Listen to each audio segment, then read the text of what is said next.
Liberty. The tree of liberty devours the loyal, grinding them between burning flag teeth and a ton of open doors. Blue lakes formed in the footprints of Babe, while the trail of tears formed a bloody river. Washington had a thing for breaking cherry trees and raising hemp, but it was good for strong ropes to bind us all together in a frenetic world of neckties and necessities. No one knows the name of Afghan heroes or Hmong veterans whose fathers raised opium crops now littered with landmines.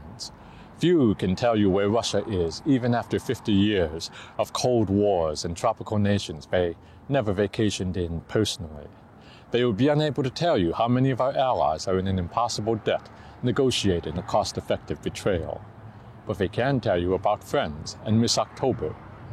Miscellaneous documents outlining illiterate farmers with $200 anti-tank weapons have surfaced to air our missile mania, a culture where no one sees the irony of naming $1 million cruise missile after a Tomahawk, while defanged reservations cope with underfunded schools. People laugh as immigrants report stories of American giants who press you beneath their green thumbs stained with dollars when it's time to eat.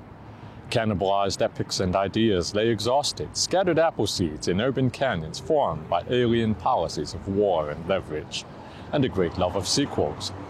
Half of a nation has never seen an orchard, only the recycled city papers they are being ignored in as usual. Somehow, the Cubans managed to preserve the purity of baseball and cigars, while we still can't imagine the rules to Canadian curling, despite our open borders. And strangely, when a laughing yellow cab driver who was a former engineer from Iraq tells me about U.S. chemical weapons and acid rain, I'm just not as surprised as I wish I could be.